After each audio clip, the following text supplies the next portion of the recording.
I'm author and athlete Brad Kearns. Welcome to the B.rad podcast, where we explore ways to pursue peak performance with passion throughout life. Visit bradkearns.com for great resources on healthy eating, exercise, and lifestyle. And here we go with the show. Not only do plant foods not really contribute maximum nutrient density when compared to animal foods, but may be problematic and counterproductive due to reactivity to natural plant toxins. Fasting, keto, low carb, time-restricted feedings, these practices turn on stress hormones. Protein is the survival macronutrient. That's the one that we should prioritize and think about first when we're planning our daily meals every day for the rest of our life. So in order to get our protein needs met, we experience intense cravings to consume the right amount of food. Okay, listeners, welcome to part 3 of Optimizing Your Animal-Based Diet is the title of the series. In the first episode, I talked about the rationale and the benefits, the concept of moving up from level 5 to level 7 or level 7 to level 9. We talked a bit about losing excess body fat in that first show, especially the concept that you must get healthy first before you contemplate a goal like reducing excess body fat. And that largely happens by cleaning up your diet, ditching the big 3 toxic modern processed foods. So that was encapsulating part 1. In part 2, I talked about my 2 recent fundamental shifts in philosophy as well as dietary strategy. The first one coming in early 2019 with Dr. Paul Saladino and his promotion of the animal-based, they call it the carnivore diet.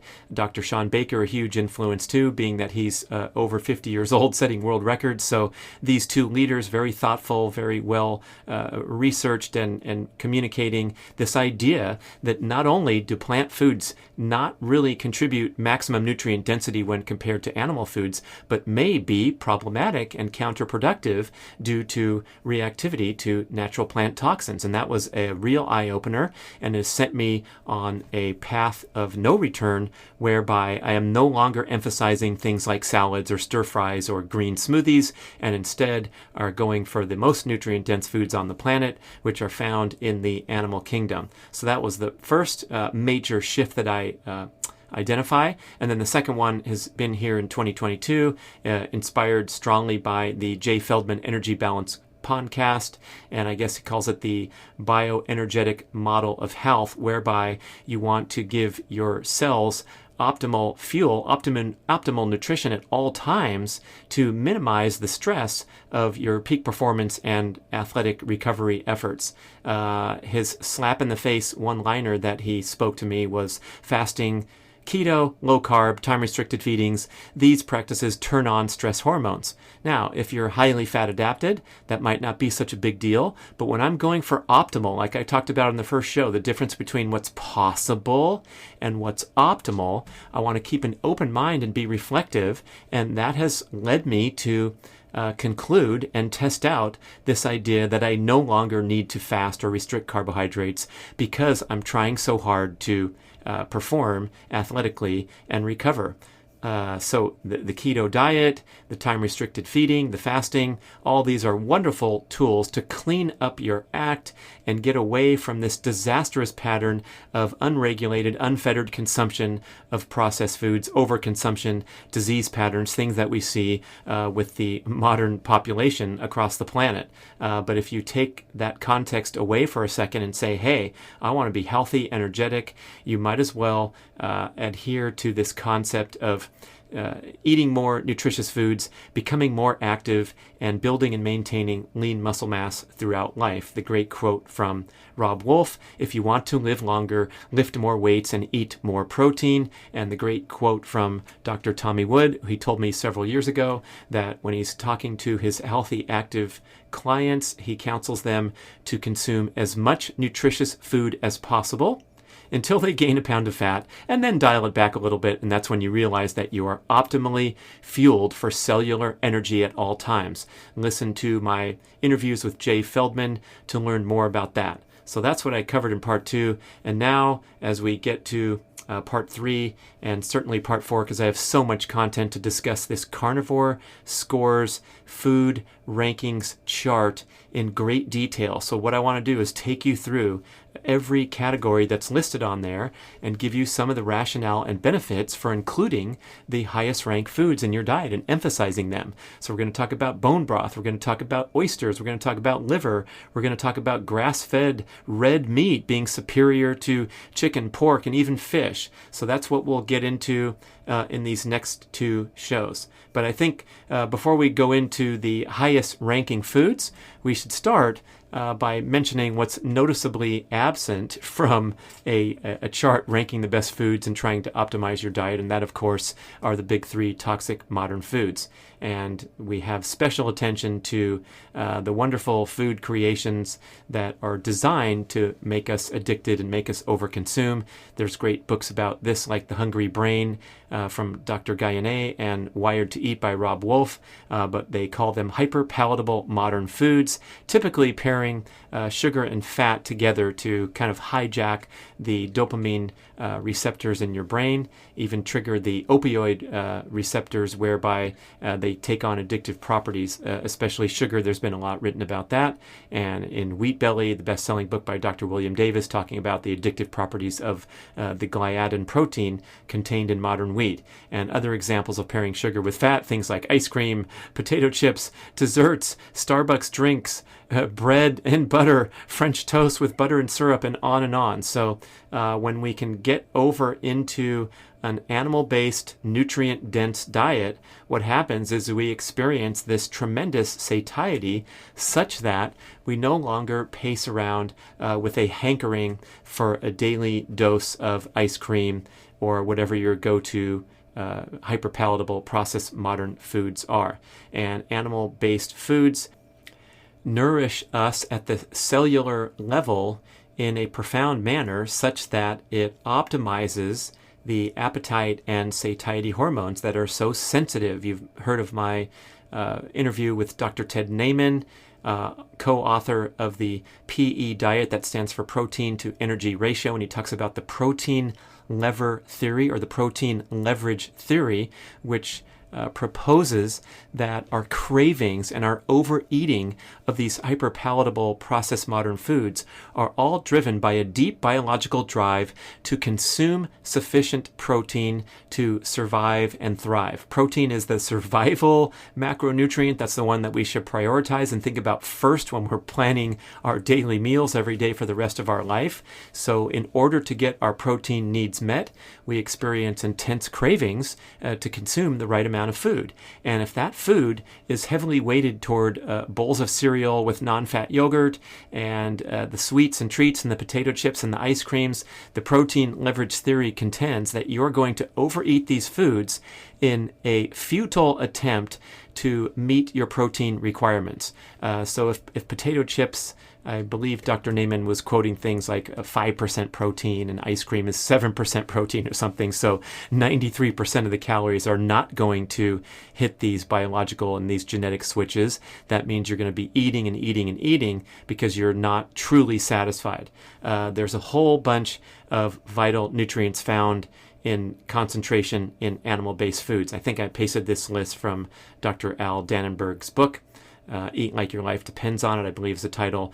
So things like calcium, carnitine, carnosine, cholesterol, choline, creatine, glycine, iodine, iron, omega-3 fatty acids, selenium, taurine, vitamin A in its fully form of retinol, vitamin B12, vitamin B2, B3, B6, vitamin D3, and zinc. That list is some of the very critical agents that are found largely in animal protein. And when you talk about plant foods and we talk about having the high risk plant-based diet, that's because many of the agents on the list are completely absent or in very low levels and very difficult to digest and assimilate. And I talked in the earlier show about the difference between the highly touted foods that are rich in beta-carotene, like carrots and all the orange and yellow colors of the rainbow, the fruits, the vegetables that have those hues are high in beta-carotene, but as Dr. Saladino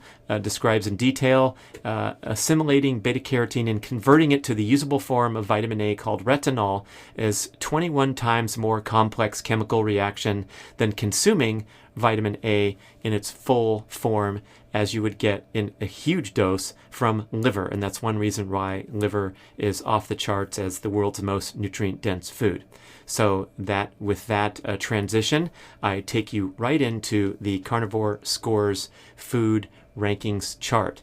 And at the top level, level number 1, it's called the Global All-Stars, we start with grass-fed liver. And I put grass-fed there because when you're talking about something that's so nutrient-dense, you want to make a great effort to get a clean, naturally raised animal because liver concentrates all the nutrition and it can concentrate the toxins if you're talking about a mass-produced animal that's been fed inferior sources and be given hormones, pesticides, antibiotics, things like that.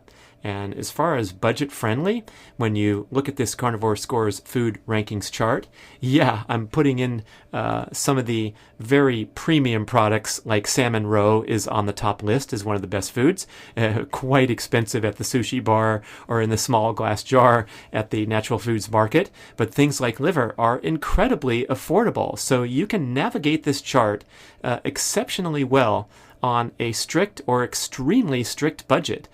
Liver is still just a few bucks a pound because the consumer demand isn't there for the world's most nutrient-dense food. And that is a huge indictment of modern culture, which has negated and rejected and disrespected the global traditions for all ethnic cuisine. Quite often, or almost always, emphasize organ meats. You look at traditional French cuisine and the great book by Tanya Teschke called Bordeaux Kitchen, where there's pages and pages of delicious, incredibly elaborate recipes based on organ meats and a lot of discussion about the rationale why these are so important. So go find yourself some grass-fed liver. There are wonderful internet resources that we can put in the show notes. I like going to U.S. Wellness Meats. I like going to certain Whole Foods markets that have frozen liver, and you can easily source this wonderful product. And if it's not your most favorite thing to cook up and eat, you can consume it frozen. I like to chop mine into little chunks where I will freeze them and pop it into my mouth. It tastes just fine. It doesn't have the offensive texture that a lot of people complain about when you're talking about pan frying it. And I salt it heavily. Dr. Paul Saladino taught me that one. And so you can chew on these chunks of liver. Or what I do every single day is I throw a good handful of these frozen chunks into my smoothie and blend it up. So I'm drinking liver every single day. And as I said briefly, the liver is the control tower that dispenses the exact amounts and types of nutrients you need into your bloodstream at all times, and it's also the principal detoxifying organ in the body. So it is the most nutrient-dense area inside your body and inside the body of the animals. And there's great content on my bradkearns.com/mofo page. Talking about the ancestral traditions. What we see in the wild are the lions and the other apex predators taking down their fresh kill and immediately, instinctively going for the liver and eating that warm on the spot. And this is also a tradition that's been found in hunter-gatherers and modern-day hunter-gatherers, where the liver is the prize, and that will be fed right away to the hunters, and then they'll bring the rest of the animal back to cook up and enjoy for the clan. So that instinctive and traditional representation is pretty important. And then if you're not into that touchy-feely stuff, you can also look at science today and look at liver's nutritional profile, which is off the charts by comparison to any other food, especially if you're touting and putting up a superstar from the plant kingdom, like, well, my kale smoothie is the most healthy drink I can get on the planet, or my salad with all these different fruits and vegetables and meat and wonderful dressing on it. Okay, that's fine, but when you talk about the levels of the B vitamins vitamins, the iron, zinc, magnesium, phosphorus, selenium, folic acid, choline, and the fat-soluble vitamins, which are difficult to source in the modern diet, especially if you're leaning toward lots of plant intake, and those are vitamins A, D, E, and K. Beef liver has 17 times more B12 than ground beef, which is actually a very highly ranked superfood. I'm just making the point here that liver is off the charts, especially in that all-important retinol, the fully formed state of vitamin A, which has all kinds of anti-inflammatory benefits to ocular health. That's why we talk about carrots being good for your eyesight. Well, what about liver? Remember I said the beta-carotene takes 21 times more complex chemical reaction, so liver is going to be the go-to food to improve eyesight, improve bone density, has a lot of cancer protective agents. So I talk about eating it frozen. You can also coat some grass-fed liver in almond flour and pan fry it in butter or avocado oil. Some people soak it in milk. That's the old traditional recipe. Don't overcook it like you might have been accustomed to with certain cuisine, maybe from your childhood, liver and onions, where you're cooking up this thing until it turns rubber, because that is going to compromise some of the awesome nutritional benefits. So the ideal way is to kind of sear it on both sides and have that chewy interior. I also like making a puree in the Cuisinart blender, where you can throw in grass-fed hamburger and a bunch of liver and then blend it together so you can have these superfood liver burgers. Okay, enough about liver, and if you want more, go look at Liver King Instagram site. He is going to town like no one else, touting liver because liver is king. Okay, love that guy and his fun stuff, all taken in good spirit, I hope, and encouraging you to turn your life around and get your energy back, starting with the consumption of liver. It's a good point. Clean up your diet, replenish depleted cellular energy. Same with the MoFo supplement. It's been so popular because if you are in a tough state and you haven't been eating perfectly for years and perhaps decades, you are depleted all over your body, and that is sometimes a tough situation to turn the corner and turn things around and start working out hard like Rocky. So we want to really restore that cellular energy with good dietary choices, especially the superfoods, and then you can sail along and build upon your increasingly active, fit lifestyle. Oysters also up there in the top category. They have the tremendous levels of zinc and vitamin B12, and that's why they have the reputation as being an aphrodisiac. They are best consumed raw for maximum nutritional value, or I like to steam them for a while, just enough to where I can stick a knife in and open up the shell easily and pop that oyster down. And I like to put fresh lemon juice on there and a little bit of spice like Cholula sauce, so lightly flavored, but what you want to get away from is those servings like at the sushi place where the oyster is just bathed in mayonnaise, which is very likely made with refined industrial seed oils. Also on the top list, the global all-stars, salmon roe and caviar. And I mean, the egg is the life force essence of the planet, right? So we're talking about eggs. We usually think of chicken eggs, but salmon eggs and eggs from the other fish are incredibly rich nutritional value with things like iodine, choline, omega-3 fatty acids in the preferred form of EPA and DHA. And the last entrant in the top category, the Global All-Stars, a new addition, and it is fruit. Yeah, that is a big revision, people, and that's why I republished the chart and the inspiration for recording this new show, because I recorded a show quite a ways back when the Carnivore Scores chart first appeared. And so now we're taking fruit and slapping it right there where it belongs as a global all-star.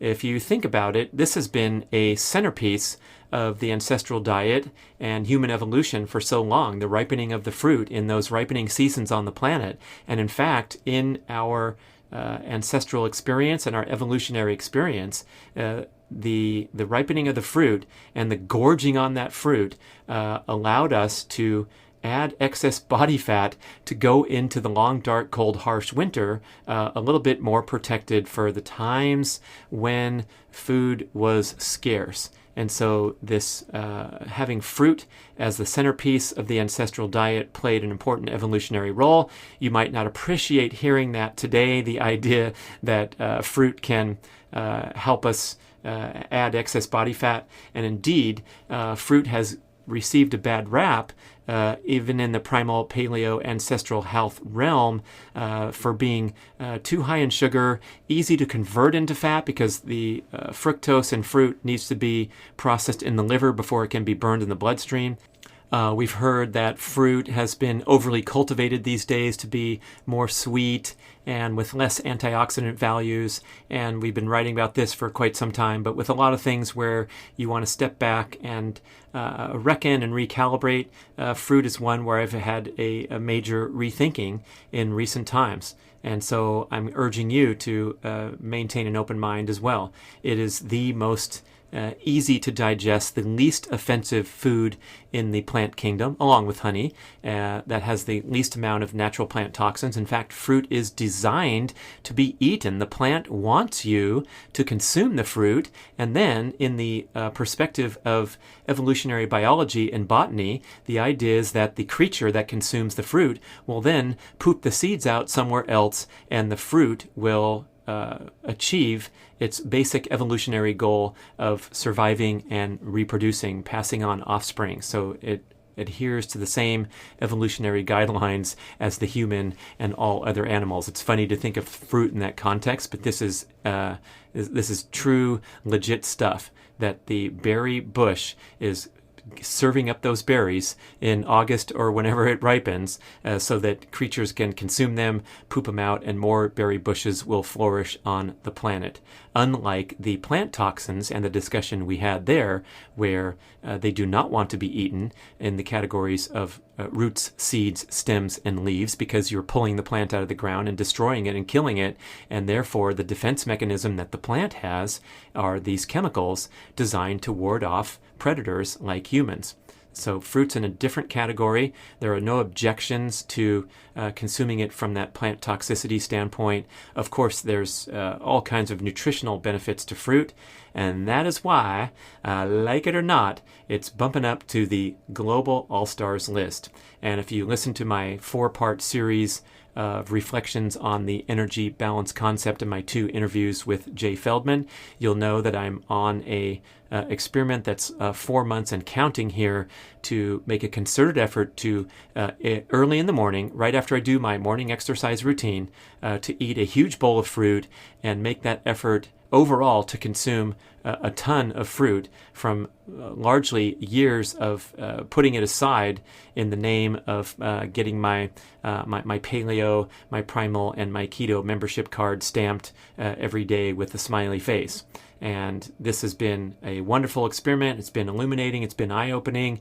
And then the more I research and ponder this concept of the benefits of eating fruit to nourish your cells, to give you that source of carbohydrates that you can be active and energetic and help with your hormones. There's so much talk and there's so much fallout from keto and intermittent fasting and restrictive dieting, especially among females, where restricting those carbs at that level of devotion down into the ketogenic range of 50 grams a day or less can be highly problematic for thyroid hormones, for reproductive hormones, and essentially it's a stressful practice to restrict carbohydrates to that level.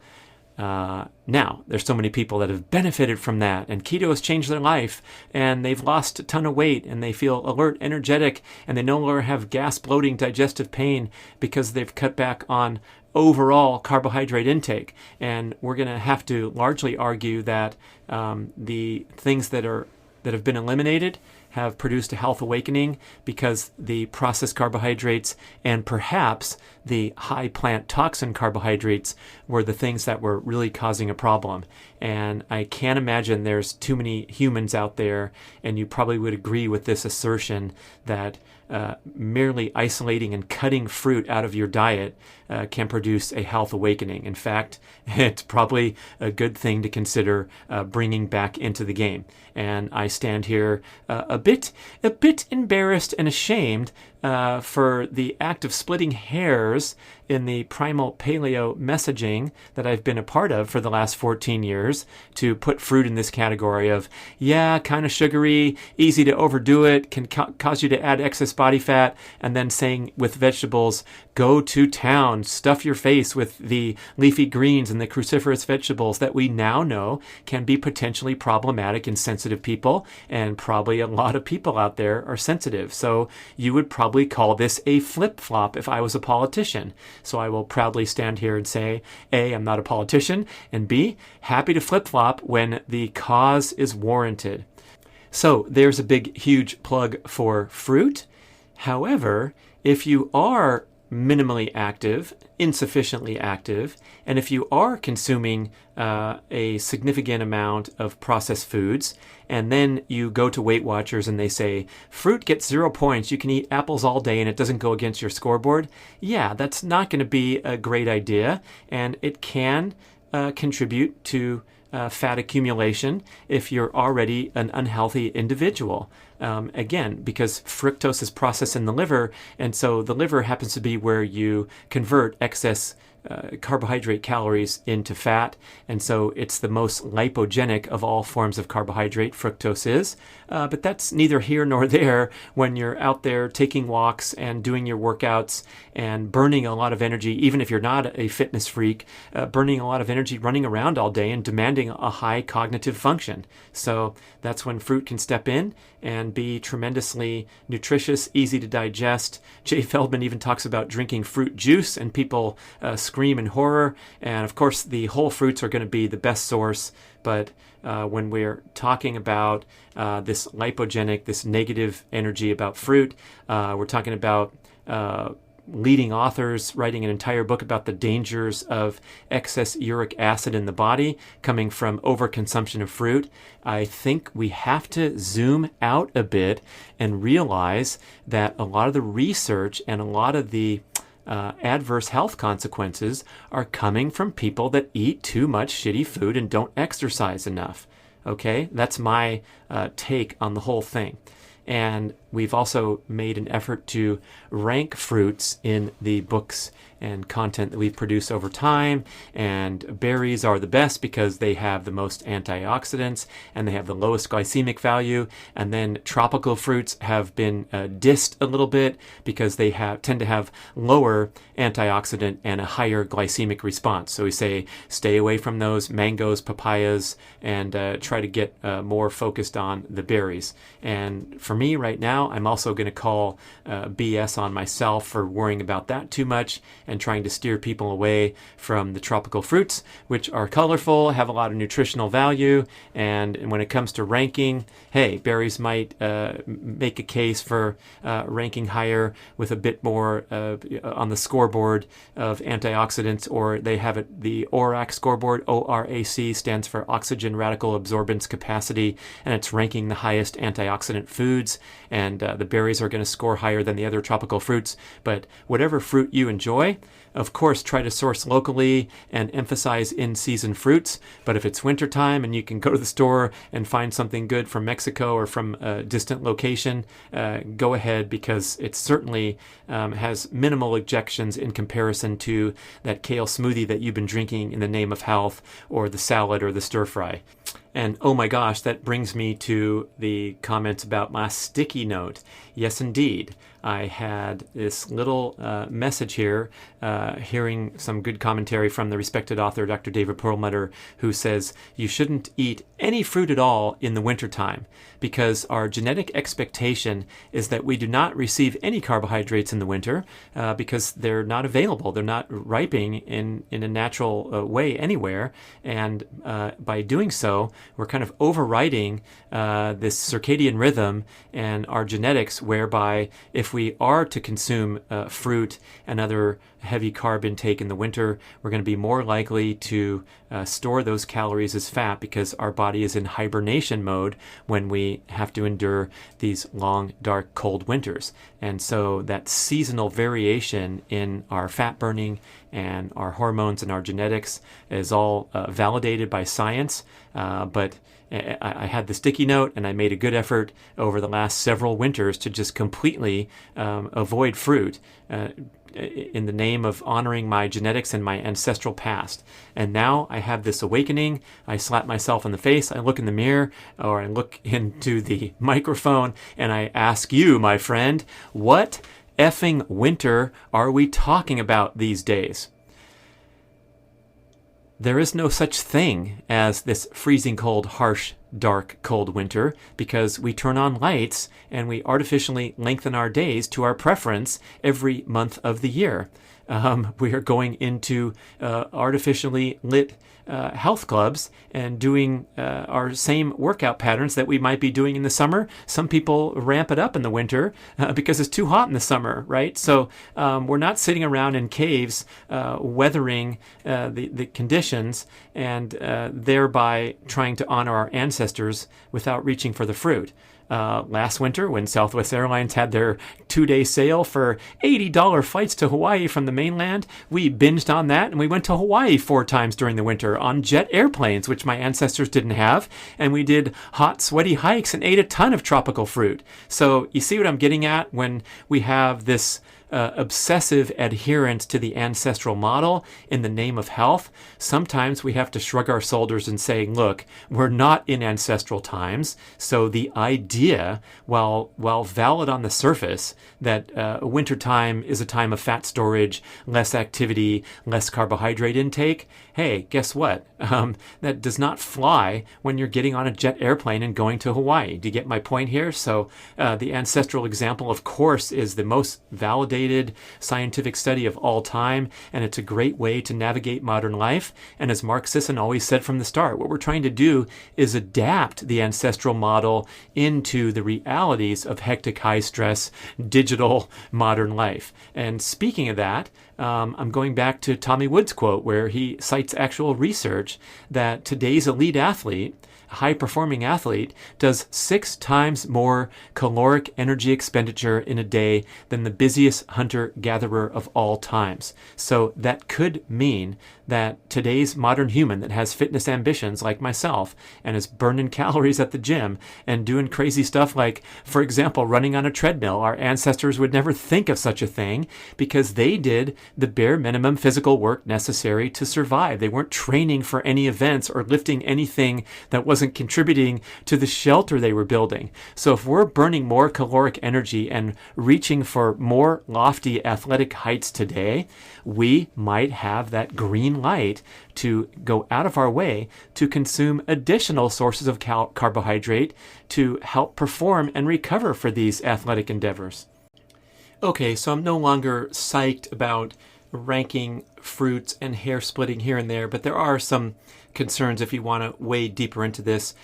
Interestingly, the tropical fruits have fewer anti-nutrients because there is a tiny bit of concern about oxalates for very sensitive people that are higher in certain fruits, and those would be the berries. The reason that the berries have more nutritional benefit also goes hand in hand, as I talked about in the vegetable community, goes hand in hand with higher levels of natural plant toxins. So strawberries, blackberries, blueberries, Concord grapes, currants, and oranges have relatively higher levels of oxalates, nowhere near the levels found in the real problematic high oxalate foods like spinach and almonds, for example. And then the lower levels, so this would be the safest fruits, would be those tropical fruits, as well as things like avocado, melons, and cherries.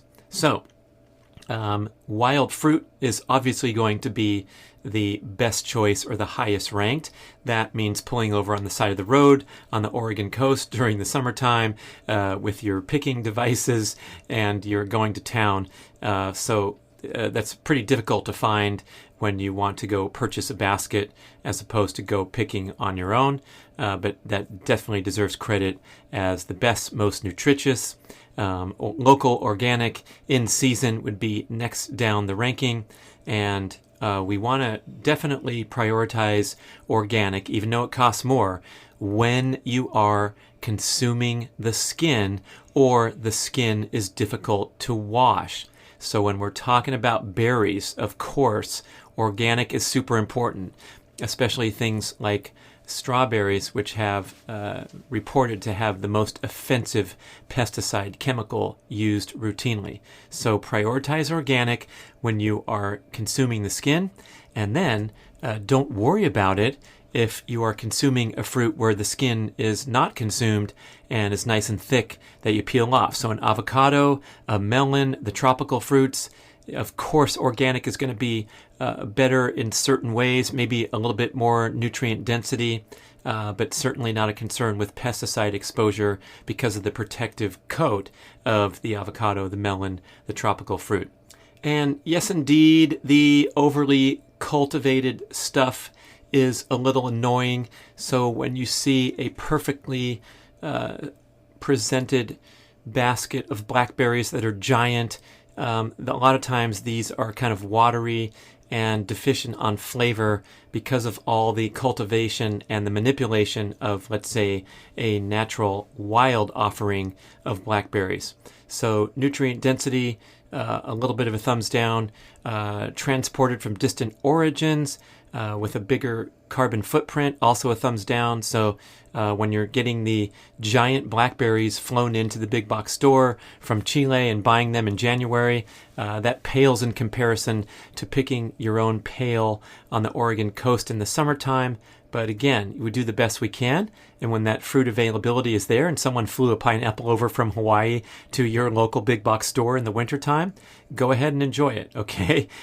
Fruit is also a great dessert option if you're trying to crowd out those habitual consumption of processed foods and sweets and treats like your ice cream habit or what have you.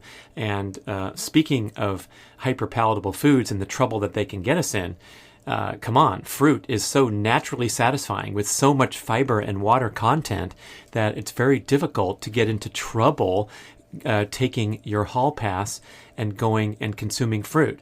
I mean, I can go to town pretty well, especially when I'm hungry, and I can eat a whole pineapple, but I'm not going to eat 2 pineapples, if you know what I'm saying, because of all the natural satiety provided by fruit.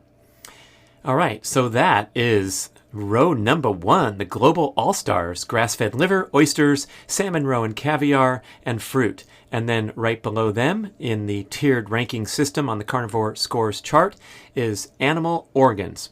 And this, of course, includes liver, which was already mentioned, but also in this category is going to be bone broth and other organs that are commonly found and consumed, like heart, kidney, sweetbread, which is another word for the thymus gland, Rocky Mountain oysters, which is another word for testicles, I guess a cuter word for testicles, and then tripe, which is parts of the stomach. And we definitely want to try as hard as we can to source grass-fed animals to minimize our concerns about toxins. If you can't seem to manage routine consumption of animal organs, fortunately, we have the wonderful option of consuming desiccated organ meats in capsules from companies like Ancestral Supplements and my MoFo product. I'm super proud to co-promote with them, and that is a formula designed for male hormone optimization. That's what MoFo stands for, Male Optimization Formula with Organs, and it contains a blend of testicle, prostate, heart, liver, and bone marrow, all in a capsule. It's completely pure product with no additives, fillers, or binders. And the cattle, the source for the product, all the Ancestral Supplement products, is the great nation of New Zealand down under, where all the cattle are 100% grass-fed. There is no feedlot operations. So this is the best source for things like animal organ supplements. Again, the fresh organ products are going to be better in so many ways, but this is an unadulterated, convenient way to up your organ game by putting the capsules into the mix. And I throw, probably about 24 total capsules into my smoothie every morning. Not that not worried about swallowing them, but it's an easy way to just chuck them in there and make sure that my organ game is strong. And of course, they're going in there as well with the frozen grass-fed liver chunks. So just a little commentary about why organs are so special. This has been a fundamental element of ancestral health. The great research from Dr. Weston A. Price 100 years ago, traveling around the world and studying primitive populations, ancestral living populations in the developed, as the world was developing, he found these pockets. There's plenty more back then than there are today. But he noted as a researcher that they had a tremendous emphasis on organ meats and by and large had superior health in many ways to the citizens in the developed world.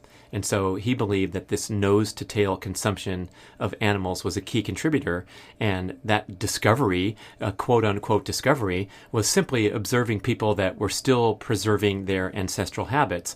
And so when we have this preservation of culture, as I talked about with French cuisine, traditional Mexican cuisine, traditional Asian cuisine, Dr. Kate Shanahan's book, Deep Nutrition, talked about her time practicing medicine in rural Kauai and going to these potluck dinners where one neighbor brought some eyeballs and you're going to help yourself to an eyeball. And another neighbor brought the hoofs and had the hoofs floating around in the stew. And so traditional Hawaiian culture and traditional culture from around the world emphasizes these organ meats, and they've really been pushed aside largely by the fast food age.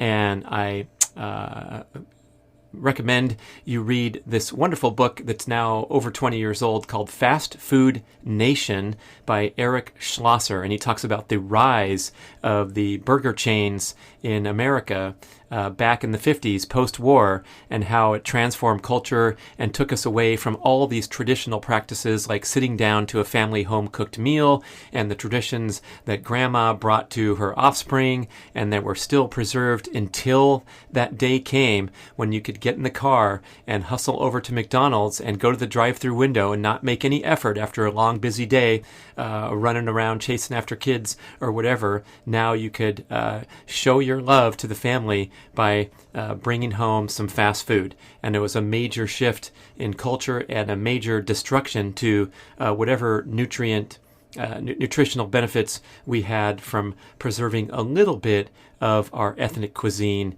inside the various family homes. Whew, okay.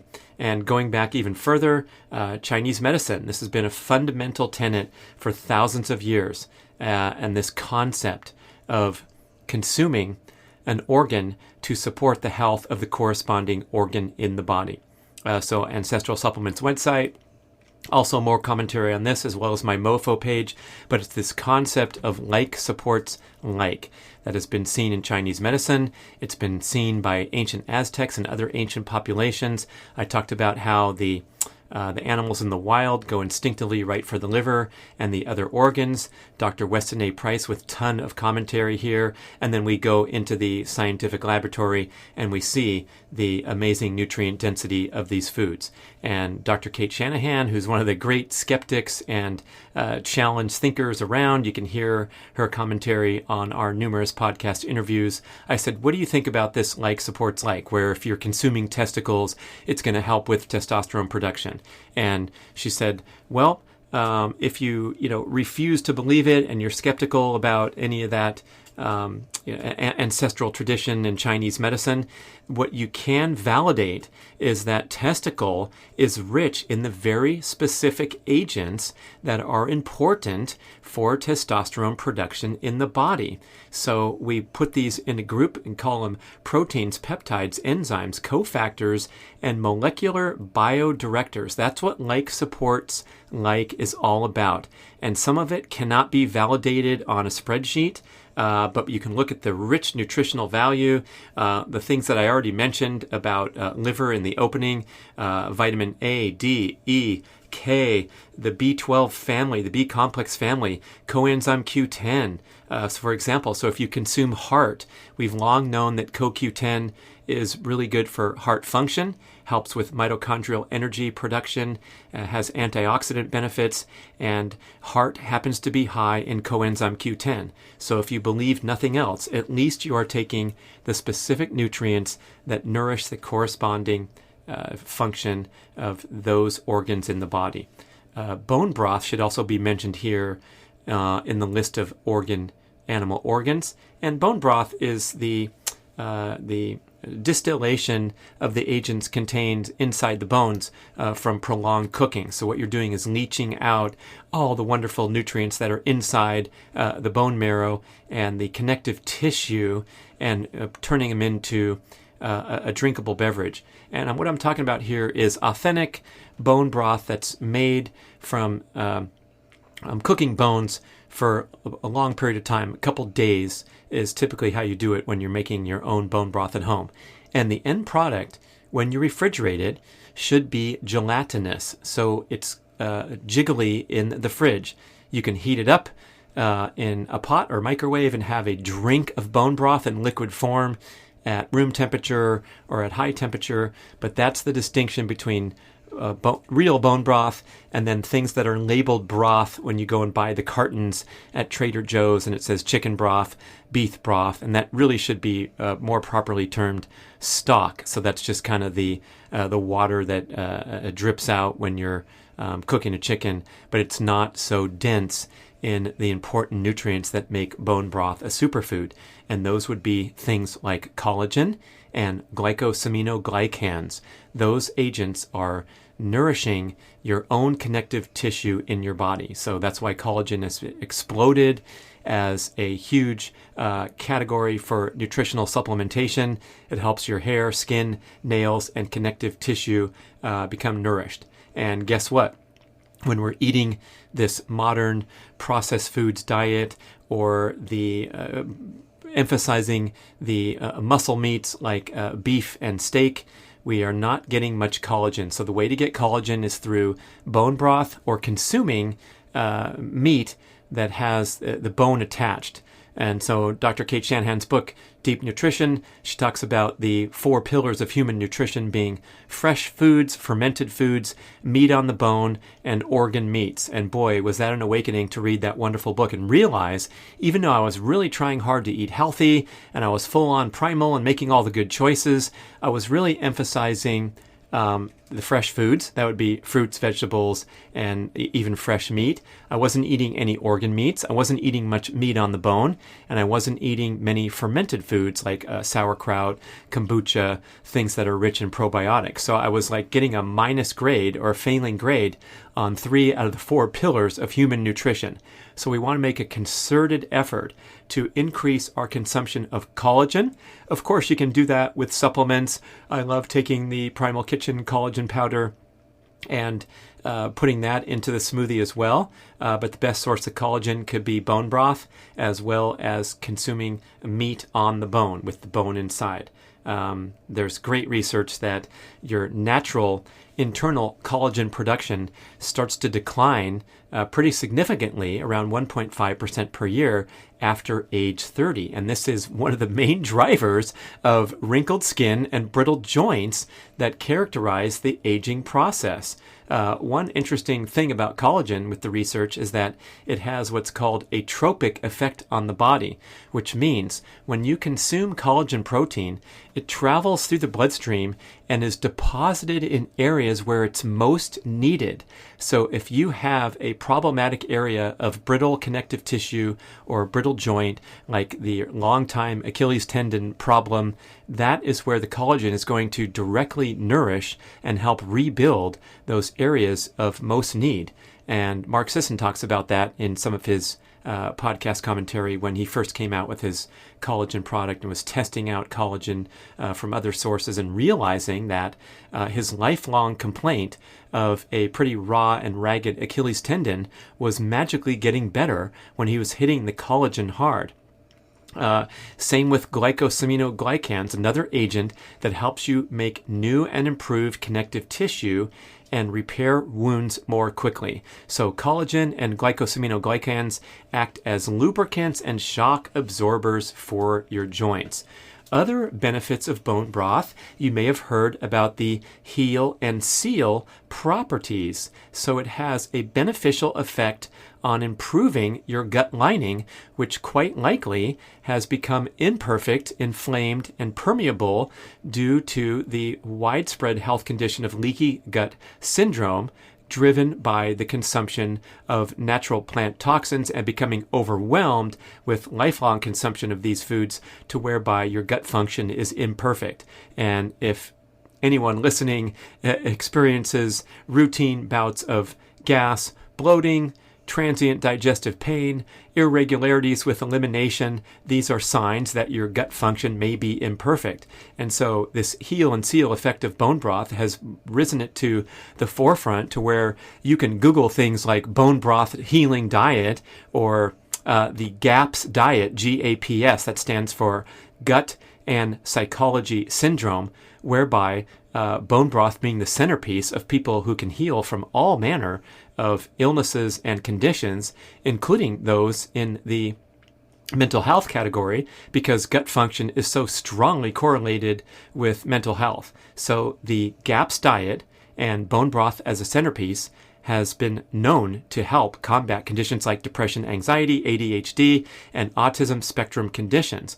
There are other potent amino acids in bone broth like proline and glycine that can act as inhibitory neurotransmitters, promoting good sleep and delivering comprehensive anti-inflammatory benefits. You can go back into the podcast archives and listen to my show with Sharon Brown.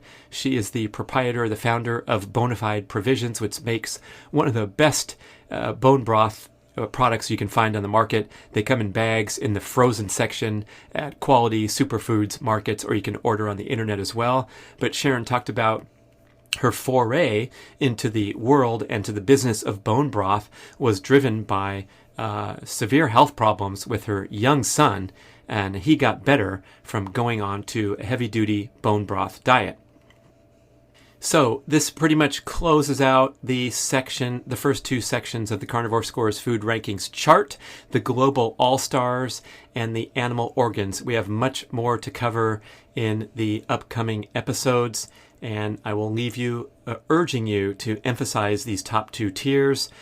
Go to bradkearns.com, download the PDF, print it out, and tape it on your refrigerator, and go for those global all-stars of grass-fed liver, oysters, salmon roe, and caviar and fruit, and then start to up your organ game, whether it's through supplements at Ancestral Supplements or getting the organs shipped to you from convenient internet resources if you don't have a great natural foods supermarket in your town. But check with your local Whole Foods or local co-op if they have organ meats. Sometimes you can talk to a butcher and they will order them special for you, or they'll let you know when they're in.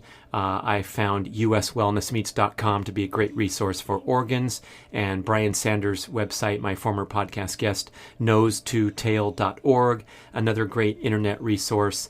Contact us, podcast@bradventures.com, if you're really having trouble or looking for more suggestions. And then we're going to pick it up next time, going through the ensuing categories on the chart, which are in ranked order: red meat, eggs, wild-caught oily cold water fish, shellfish, chicken, turkey, and pork, and organic high-fat dairy products. Can't wait to talk you through all thems, but we are here with the All-Stars. Thank you for listening. Have a great day. Da, da, da, da, da. Thank you for listening to the show. I love sharing the experience with you and greatly appreciate your support. Please email podcast@bradventures.com with feedback, suggestions, and questions for the Q&A shows. Subscribe to our email list at bradkearns.com for a weekly blast about the published episodes and a wonderful bi-monthly newsletter edition with informative articles and practical tips for all aspects of healthy living. You can also download several awesome free ebooks when you subscribe to the email list. And if you could go to the trouble to leave a 5 or 5-star review with Apple Podcasts or wherever else you listen to the shows, that would be super incredibly awesome. It helps raise the profile of the B.rad podcast and attract new listeners. And did you know that you can share a show with a friend or loved one by just hitting a few buttons in your player and firing off a text message? My awesome podcast player called Overcast allows you to actually record a soundbite excerpt from the episode you're listening to and fire it off with a quick text message. Thank you so much for spreading the word. And remember, be rad.